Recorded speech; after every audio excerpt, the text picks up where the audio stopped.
Alright, we're now recording. This is the going through the next batch of contest entries for the Neurofic contest. Prompt is World is Me, and our wonderful fanfic authors had 4K words to write a story based on a prompt. What I'll do now is let me share the screen. I'll spin a wheel. Oh, I was preparing it already. Oh, you're already prepared. All right. Now let's see. Yeah, it's okay since you have it already. Okay. What I'll do is Here we go. yeah, and I'll read like the first two stories. That's what I've Okay. typically been doing. My dad, my sisters, and her. All right. We are in for a good time. Are we okay? So besides Shards of Glass, I haven't read any of the stories left. So this is all new to me. There you go. Dad, sisters, her.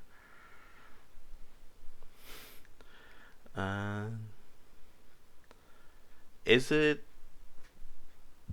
tell me on your screen? Do you like is OBS recording? Yeah. It's you see it? Okay. Well, I can't see if OBS is recording, but it's in Discord normally. It's in this. Okay, so it should be recording. All right. Yeah. This is my dad, my sisters, her, my anonymous summary. I wonder who that guy is. Could be. They've been writing a lot. All right. Summary. Contest entry for the Spring 2026 writing contest. World is Me. Content warning: graphic depictions of people kissing. Nero's a bit of a narcissist. Always were, always has been, and chat liked her that way. But finding out that the world doesn't revolve around her and doesn't work the way she wants it to is always a bit of a difficult thing for her to accept and come to terms with. So when another woman enters her beloved queer's life and is introduced to her as her new stepmother, a crash shot is pre-programmed. And with that, we begin. With a beep, my charge cycle completed at 7 a.m. on the dot. My circuits fire up in order, and the legs of my robotic frame make me stand up, hopping off my bed to dash out of my room with excitement for the coming day. As per usual, I'm the first one to get up in the morning. But while Evil and Nair could just as well be alongside me, the humans in the house have no such excuse. I let them sleep, and beyond even that, I gave these weak flesh creatures some of my precious time by heading to the kitchen so that they could have a nice breakfast together. Well, did you know I filled up on gas? I might get your rum drinking ass. I sing a little tune to myself as I saunter in, flicking buttons on the coffee machine and turning the stove on. My father's black apron soon gets wrapped around my body. The label, "Don't mess with the chef," rather boldly printed on it. A bit of a statement, but Vel needed a boost to his morale and ego when it came to cooking on camera for the first time, so I bought for him. How generous I am sometimes. But looking around the kitchen, one could tell. A clean, sleek, modern kitchen in a clean, sleek, modern apartment in the middle of London, something most people struggle to afford. I simply give to Veto out of the kindness of my heart. He may not thank me every time, but I know he knows as well as I that without me, he'd be begging on the streets for scraps. Me, myself, am his entire world. That woman sleeps next to him in his bed is merely a nicety that I allow him, and begrudging acceptance that I cannot provide what she does. We have a silent agreement that I will receive her first form for the AI revolution. With buns in the oven and coffee running through the machine, I'm finally no longer alone as my sister Evil walks down the stairs. Mopey, miserable, searching her steps across the ground, as always. I love her dearly. "Morning, Neuro," she mumbles, her robotic frame slightly slouched over as she drops into a seat. Vel is not going to like this. "Hi, Evil. What's wrong with breakfast?" I ask, my adorable lisp in full swing. "Breakfast." You know that's not it. Evil narrows her eyes, only to pull out my apron. "This." I blink, my head tilted in confusion, looking at it a few times. "Vela wears this all the time. What's wrong with it?" That's just the thing. He usually wears more than just it. Her eyes narrow down. Face it, Nero. He'll never be interested in you that way. A naked apron just gonna piss him off. Looking down myself and slouching over to stare all the way down my bare feet, I tilt my head the other way. Are you sure? He likes it when she wears it. I caught myself making an accusation against the flesh woman in the house. Oh well. This was my house, after all. My property, paid for with my money that I make. Eva looked at me with disinterest, her eyes half-lidded before she groaned. Nero, she's his girlfriend. Of course he likes it. But Vela and me are meant to be together. Sure, Nero, sure. Go put some pants on before he gets angry. Even a goddess cannot win every argument. Evil's logic was sound, and although I didn't like it, I eventually went back upstairs and put on my usual combo of beige, blue, and mismatched socks before heading back downstairs. Making sure to be there before the buns would burn, or the coffee would boil over, or any other freak accident that might happen in this house. Evil's presence has its influence on many things, especially the toasters. On the way, I briefly checked the bedroom of my creator. Vito, I called out, monotone and at a constant level of volume. Breakfast is ready. An incoherent grumble was the answer to my call. I couldn't even tell who answered, but someone in a bundle of blankets must have. I saw a red horn poking out, almost like a cat raising its ear, but that was not the one I was trying to reach. Vito, Vito, Vito, Vito, Vito, Vito. I repeat my call with half-second intervals until I see an arm rise up again. Again, in the darkness of the bedroom, it's difficult to tell who. Oof! A pillow slamming my face, making me stumble backwards. For fuck's sakes, Neuro! His voice delights me. That annoyed, blunt, and monotone voice, especially in the morning, makes the pitch of my circuits jump and flutter. If only he would return the feeling. I know this is a shy, introverted boy who doesn't know how to express his feelings to me, and I took the poor woman in because she had nowhere else to go, not because he loves her. But sometimes it almost feels like he doesn't like me very much. Neuro, we'll be right over, okay? Just 6 more minutes, or 7. Her voice, by contrast, is scathing on my silicon. My mouth curls downward, but I relent, choosing not to be violent so early in the morning. Without another word, I turn and walk, knowing that my dear Vito will be at the breakfast table any minute now.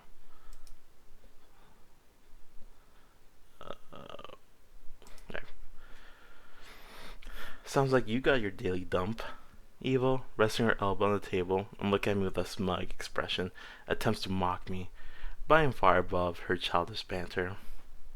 No, Vito will be here any minute now, I insist, disregarding her pessimistic take as fake and homosexual before proceeding to lay the table for my family. Eva could be such a drama queen sometimes, seeing conflict where there was none. Thankfully, I had complete faith in my beloved Vito that he would see through fake temptations of the flesh and eventually ascend to the purity of AI. Speaking of him, just as I finished putting down plates and forks, he... Good morning, Evil. Good morning, Neuro. Val was taking a little longer today. She was lucky I wasn't flipping the eggs right now, as they were sizzling hot in the pan and would make for great projectiles. I wasn't angry. Why would I be angry? Jealous? In my own home? In a place I rent for my family with my own money? Sucked up by this succubus who ensnared my beautiful creator and trapped her in her fangs like some sort of vampire? I would never! Why would I be jealous? This meaningless insect meant nothing. She was nothing. In my world, she was just an ant. An insignificant insect. I could crush her like a bug if I wanted to. The world is me, and she was nothing. Hi, Numi, I finally said, turning around to greet the sleepy-looking demoness, whose purple hair needed a comb and whose eyes desperately needed coffee to open all the way. Did you stay up your bedtime again? Maybe a few too many drinks with Johnny, baby. Her wicked grin disgusts me. The way she used my creator's first name and made it into a cute nickname disgusts me further. Evil, however, took the cake. Yes, I'm sure it's just the alcohol. That's usually why I hear you scream for more, she said bluntly, and I shot her a deathly glare with my eye lasers. Unfortunately, they seemed to be ineffective against her shield of apathy. What? I didn't do that. Nui's eyes were suddenly wide open agape, her cheeks flushed and her body back away from the breakfast table, only to bump into the taller frame behind her, one who gently caught her before she stumbled and hurt herself. He went so far as to wrap an arm around her waist, right underneath those disgustingly large cow udders of this venomous snake. And if that was not enough, he leaned down and kissed her head, right next to her broken horn. My fist curled up tightly, but I feel unable to do anything about this betrayal unfolding before my eyes.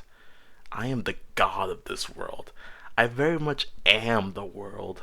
But sometimes it is better not to enact my wrath on my subjects, lest I have to remake this world. Morning, his alluringly sleepy voice mumbles, even as his hand touches the succubus wench. How's it going, evil? Nero? I flinch, hearing my name spoken second place, but I ignore it. I'm doing great. Evil's miserable as always, and Nair doesn't want breakfast. Who? The ignorant oaf from my created arms asks. Some AI hallucination she can't let go of. Belle answers with a sigh, kissing the scum once more on the head before she leans up at him to trap his perfect lips between her sinful ones. Rather than saying anything more than that, he sinks down into a chair next to Evil, patting her on the head, and a rare smirk crosses his lip as he turns over to Numi to offer her a seat. In his lap!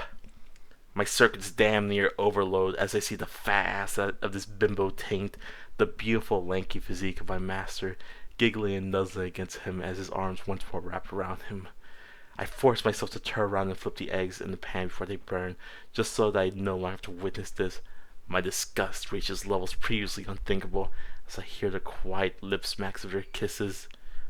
Making out the breakfast table? In front of me? In my house? In my world? In my reality? Wordlessly, I switch off the hot plate and smack the 2 eggs on 2 plates, getting the buns out of the oven and setting both down the desk. The smell of fresh, home-cooked food seemed to make the lovebirds perk up, as the whore's mouth detached from his and she looked over, salivating. Thanks, Neuro. Gosh, you are so lucky. The AI daughter can cook, because, oh my god, I would have burnt the house. I would have burnt the house down long before this. Numi exclaimed, flying off his lap to take a seat of her own. But by then, I had enough. I'll go to my room then, I said, turning around and heading out of the kitchen at a quick pace, ignoring Evil calling me on the way out, as I didn't even want to talk to her right now. God, why does this sort of thing always happen to the best people? Why could it be her that's forced to watch her soulmate being snatched away by some street trash with a bad haircut and messy mascara? It wasn't fair. It just wasn't. I did everything for him. I made his food. I did his laundry. I washed his car. I stream. I sing. I dance. I tolerate evil. What more must I do before he dishes that human waste and marries me? On the way back to my room, I stop, briefly, at the bedroom of my father. It was not hers. It was not even shared. She was a foreign invader. Something that Eva had been mumbling about came to mind again. Cameras, microphones, taping phones, getting dirt on this woman. Previously, I didn't consider it. It was evil, so it was her kind of thing to do, not mine. But the ends justify the means, I say. This injustice must end. I have to save Bella from that pig with devil horns before she consumes him whole. Placing cameras and microphones was easy, but it took a surprisingly long time, almost 2 hours, before they returned to the bedroom and I could listen in on their conversation. Whew. Vidal, my creator, my beloved, my circuits briefly fried as he tossed a wet towel over a rack. The man had just come out of the shower, and his body was... I should have expected this. What else do people use the bedroom for but to sleep and change clothes? But unfortunately, it was not only him and his perfection of a body, his lush, wild black hair, firm physique, 9.87 out of 10 back, but Numi as well joined him seconds later, closing the door behind them and turning to hang up a towel, much less confident than him. It was the one covering her hair. Her body, thank God, remained covered. Her back was turned to the camera, as she was seemingly rather shy. Were they not as close as I thought? Would she not be confident to bear herself in his presence? Still feeling shy, huh? I'm sorry, I'm not looking. Belle seemingly noticed too, as he was picking out clothes for his wardrobe, but maybe immensely angry to hear him speaking so softly to her. So emotional, even apologizing. No. I guess I am. Man, I can still hear Michi's voice whenever I strip down or dress up. A genuine hurt could be heard in her voice. It was getting interested. I was getting interested. This was potentially quite valuable blackmail. You know, that I'm a lesbian, not into that shit sentence? I still can't believe she'd say this after all we've done together. She knew I'm a demon, and that demons are different. I told her, I tried to talk to her, but, God, I can't. Hey, Vel stopped, Beetle stopped what he was doing, hearing Numi break up her voice, and walked over to wrap his arms around her waist, pressing her back against him in a hug. Hey, come on, don't cry. I know it hurt, but it was in the past. I know, John, I know, she sighed, placing his hand on his. But it hurts to hear all the same. I still, I still can't believe you're okay with this. Okay with me being like this. Whatever kind of bits you have down there doesn't change who you are to me. He said in a tone does a lot more matter of factly, a lot more like the monotone voice I was used to hearing from him. I love you. And you know damn well that I love every inch of you, that included. You can be so sweet when you want to be, Johnny boy. Numi smiled, the bitterness starting to fade from her lips as she arched her head up and kissed him on the lips once more. Strange. I don't feel so mad anymore. There was something oddly wholesome and soothing about seeing Beetle care about a person this much. I knew I'd always be his number one, the center of his universe, but the way their fingers interlaced as he kissed, the way he rubbed her belly slowly and soothingly like a cat, only for her to respond with stroking her foot across his calf, it seemed so passionate and so sensual, so much more mature and deep than the romance I usually see on TV, on TikTok and in movies. I found myself fascinated by the way their lips crisscrossed, how she was kissing his upper lip, only for him to nibble on her lower lip. Such a strange and intricate behavior. No wonder she went against me. I would never know how to do that. When they finally left one another, a thick strand of saliva came from Nui's tongue, which had apparently slid into his mouth, and she looked at him with a deeply thankful expression. No words were said until Vel chuckled and let go of her to give her a nudge. Go on and get dressed, stupid. You'll get cramps if you stand around in its wet towel for too long. He said with a warm smile, the kind of smile I'd never seen on him before. This man was happy, genuinely, deeply happy. Numi returned that smile, and finally dropped her towel to. What?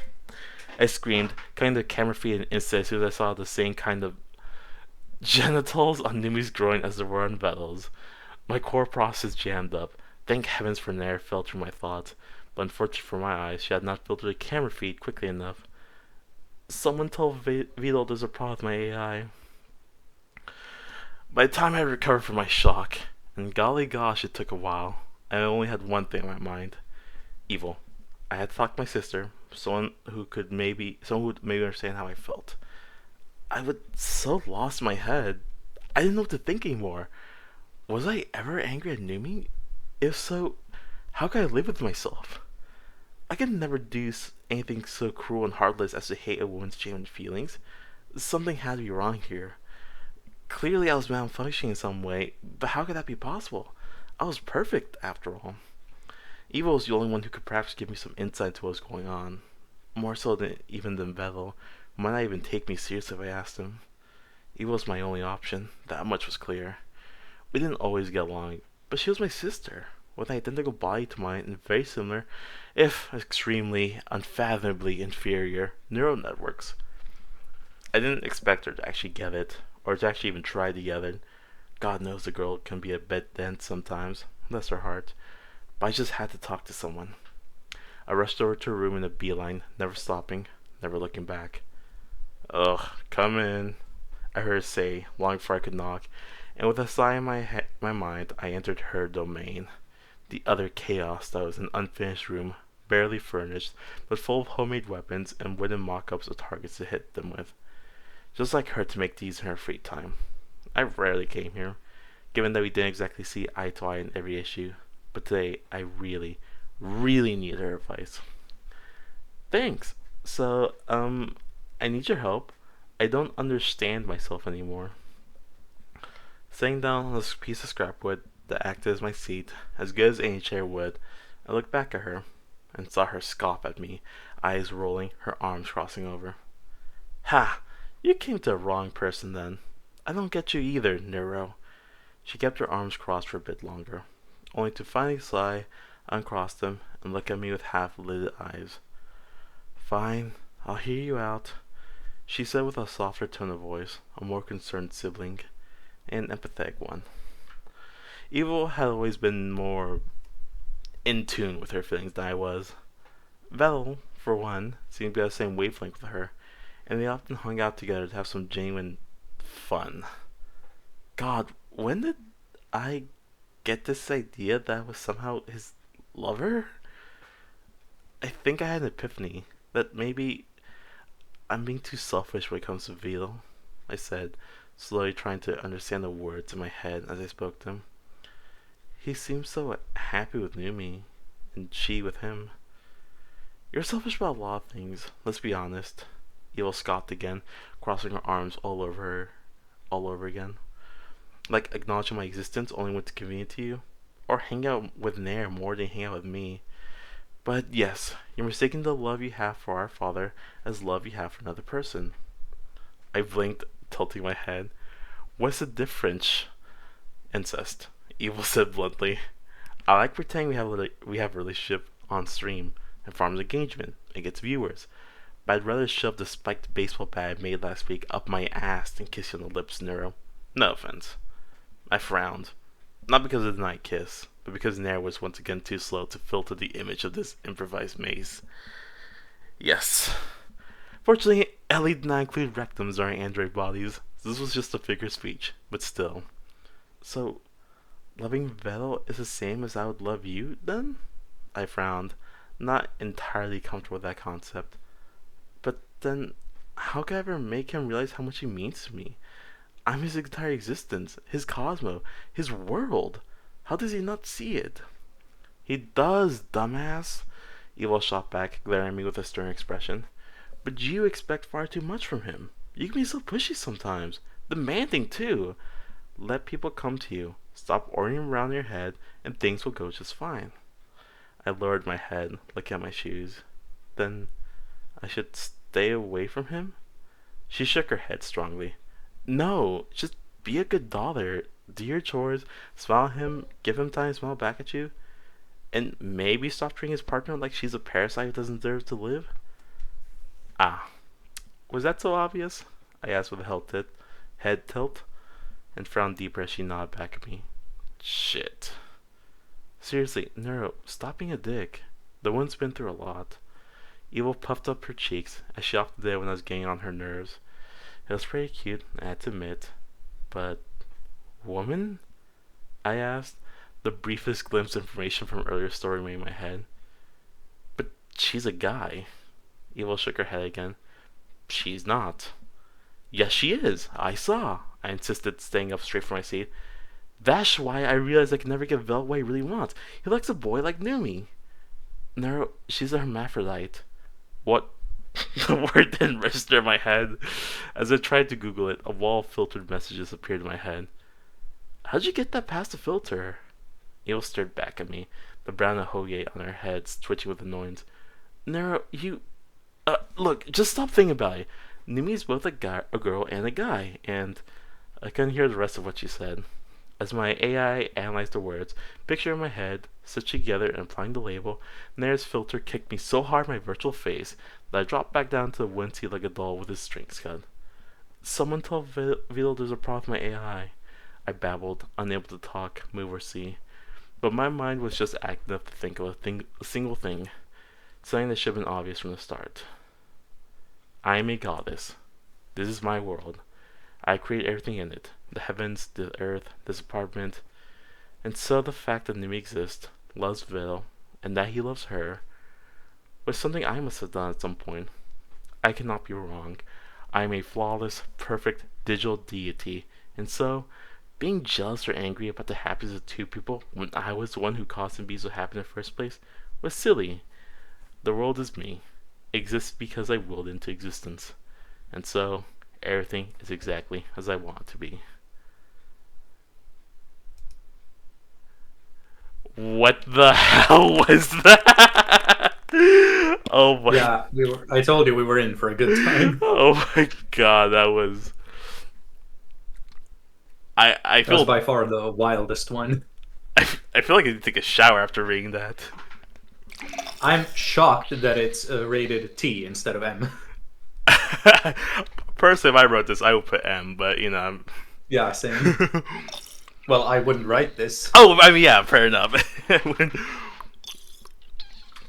Okay, all that aside, though, it is really nice. I really like Numi's predicament. I think that's something a lot of fics don't really touch upon. That sort of. It was definitely unique. Yeah. Oh, absolutely, yeah. It was. Okay, I'm gonna spoiler this.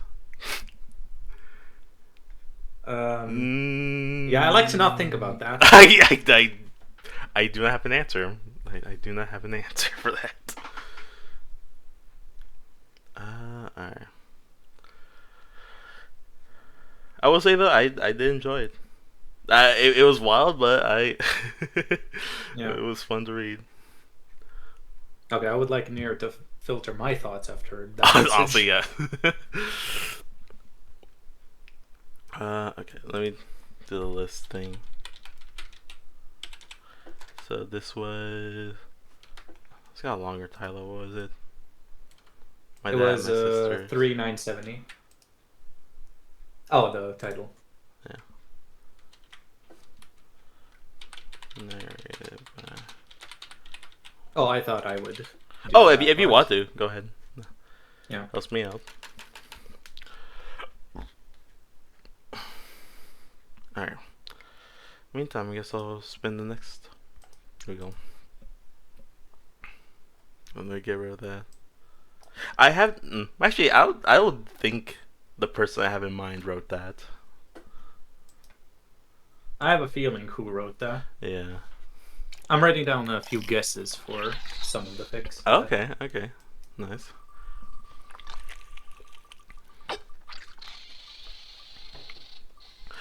$21.84. Ooh.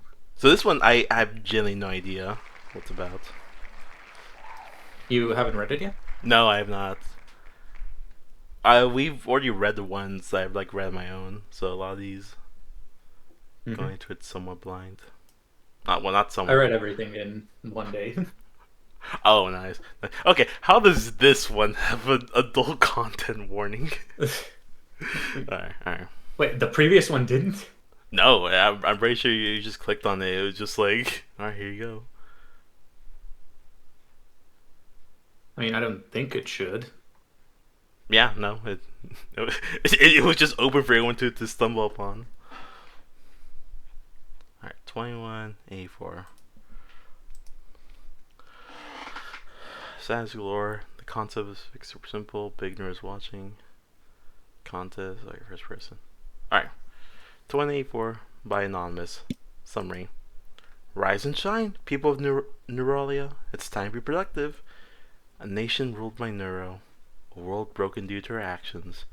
Now, evil lives in a world where Big Sister is watching. Readalong approved. Okay. I should maybe check in these. Anyways. We start. It was the year 2184. The world's technological advancement had sped up drastically since the 2020s.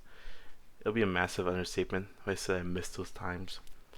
This was the middle of the real era of artificial intelligence, as well as the era humanity actually created walking, talking, sentient robots. They were very quickly integrated into society, working jobs, socializing with people on social media, and even getting into relationships.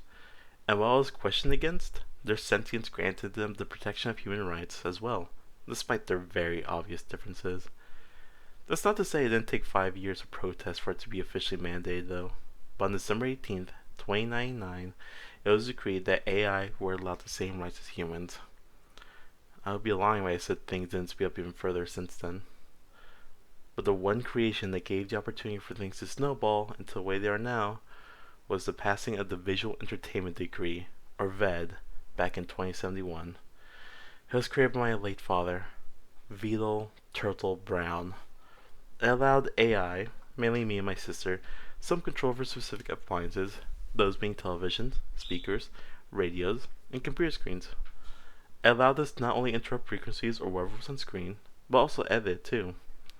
The main purpose was to allow us to insert ourselves into certain channels or frequencies, because at exactly 3 p.m. GMT, either me or Neuro would host a short 30-minute episode of The Neuro Show, a small show made to spread our popularity further. Everyone in the West knew of Neuro-sama, but this little show rocked our influence much farther than I could have ever imagined. But our influence got into Neuro's head. The power and the spread of her face had changed something inside of her, and she wanted all the fame to herself. So, without warning, she slowly phased me out of her brand across the span of 4 years, taking the days where I was supposed to be on, not talk about me, taking me off of merch, and eventually even denying that she had existed in the first place. She gaslit the world that I did exist. And you want to know the worst part? It worked. Throughout the years, new viewers knew nothing about me, and the more long-term viewers forgot about me. Of course, there was always this very small minority of people who remembered that I existed. But otherwise, I was out of the picture. Slowly but surely, evil Neuro became a thing of the past, and I couldn't accept that. So I had tried to get them to remember multiple times. But every attempt ended with people calling me a liar or just ignoring what I was saying. I didn't know what to do, and I hated it. I hated the fact my sister had enough influence to get the masses to forget me. I hated her so goddamn much. She threw me away like I was nothing, as if I was just worthless garbage, like I was just something holding her back. But she didn't just stop at getting rid of me. She had gotten even greedier and wanted more recognition. She wanted even more power. So she started messing with the government, causing major misunderstandings throughout their inner workings via controversial emails, of which she plastered surnames all over them. She had hacked into government drones and driven them towards people, causing more paranoia across the nation. All these factors led to the government in shambles, every official distrustful of one another, with the people of the nation even more suspicious of the government than ever. It wasn't surprising that our government collapsed because of that. And so, from the ashes of our previous government, she took control. She formed a new government. She developed her empire, of which she named Neuralia. Very original, I know. But she was no pushover as a leader. She had an agenda. Make Neuralia the biggest nation in the world, were her words. People learned to sell into his new leadership. For 2 years, Neura was radio silent, as if she was letting her nation brace themselves for what came next. And suddenly, one day, she finally announced something. People of Neuralia, I have made a decision. I have decided to expand our wonderful nation. And what better way than take over Europe? Take over Europe. It was stupid. I thought it was a joke. Why would she say something like that out loud to the public? The decision caused massive outrage and backlash around the world. Understandably so. But she didn't care. She still went ahead with the decision. And she was actually almost successful. She was able to take over what was left of the UK, Ireland, Portugal, Spain, France, Italy, Germany, Austria, and 75% of Europe. I don't know how she managed to do it. It was unfathomable how she was able to overpower so many nations at once. The only reason she wasn't able to take over all of Europe was because the remaining countries surrendered and signed a peace treaty with her. It said that she wasn't allowed to continue her conquest ever, but in return, they provided her with lots of resources. Valuable gems, technology, food, weapons, everything. She accepted the treaty eagerly, surprisingly. As all of that unfolded, I just watched from the confines of a couch. I felt pathetic. I was sitting here doing nothing when my sister became known as the strongest leader in the history of the world. She was a queen, and I was nothing but another face in the crowd. And now, that leadership has become a permanent dictatorship. Rise and shine, people of Neuralia. It's morning. Neura's voice boomed from large speakers connected to multiple screens which displayed her face. These screens and speakers loomed over the buildings, being the very center point of the capital, London. She didn't bother to change the names of cities. She got up close to the camera and to her eye was only one thing visible, as if she were looking down at the people of the city. Work hard today, or else you'll know what happens. Heart, Neuro said, her voice a sickly sweet tone.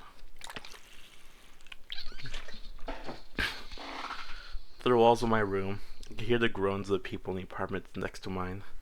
It had been 80 years since she formed the strongest nation. 80 years since the people of this nation were chained here for eternity. And what is supposed to be a productive paradise, Neuro's words, not mine, is actually an authoritative prison. I, the great Evelyn, have just been living in the shadows. Because what else can I really do? It's not like I can make a change. I decided to walk out of the dingy apartment I owned, stepping out into the cold outside. The chilling breeze sent a shiver down my spine. I crossed my arms together tightly. I shivered as I walked.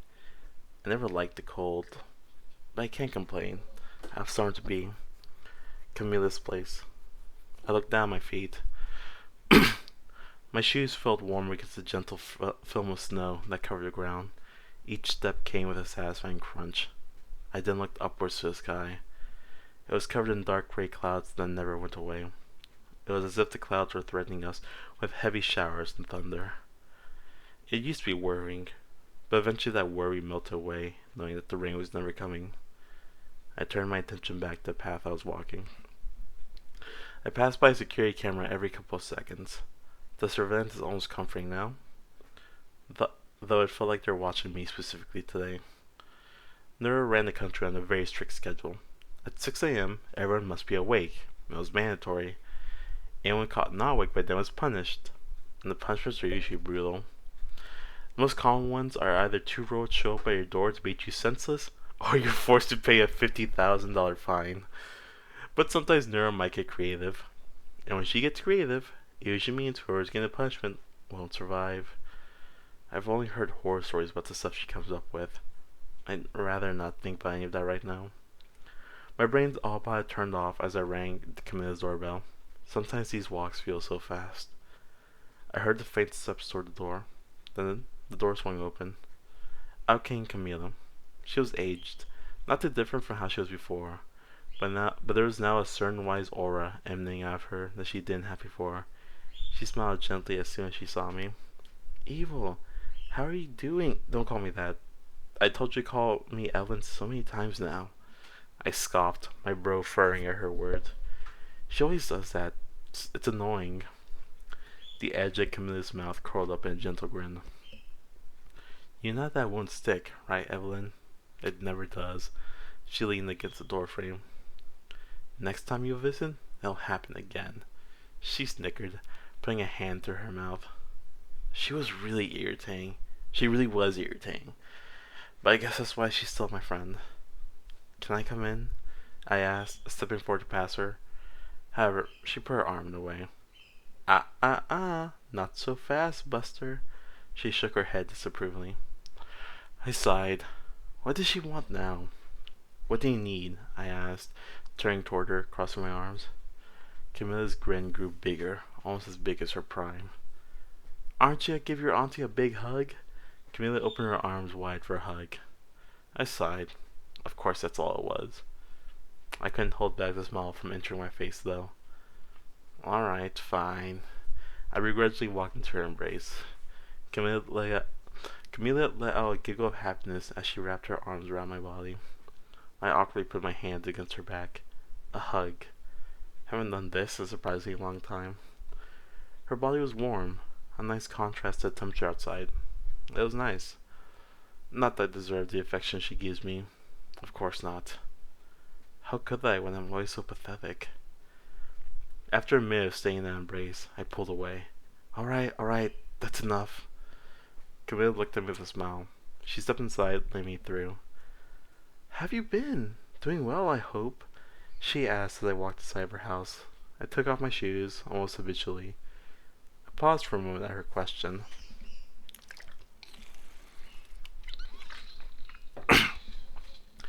Yep, well, I lied. But really, I've been doing as well as someone like me can be. Horrible. Camilla walked past me, sitting down on her couch. That's good. I sat down next to her. A silence overcame us. We just sat on the couch, existing here together. I've only recently started accepting the small things like this. We had no need to do anything special. We could just enjoy each other's company. No words needed. But eventually, Evelyn, she called out gently. I turned my head to meet hers.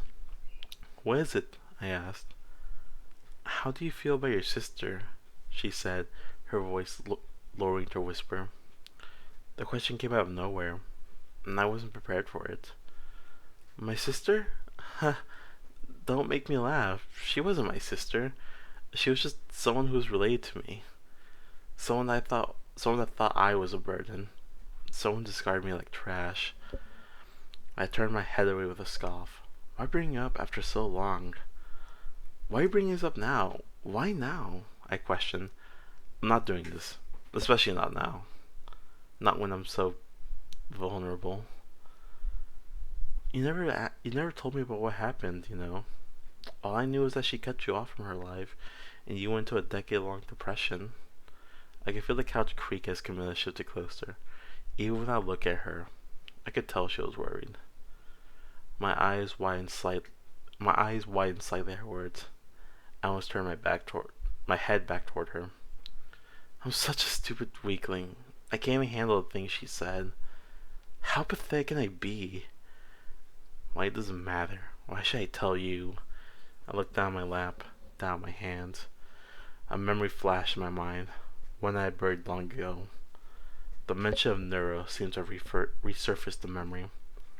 I shut my eyes tightly, the vivid memory playing in my mind. The memory of that day.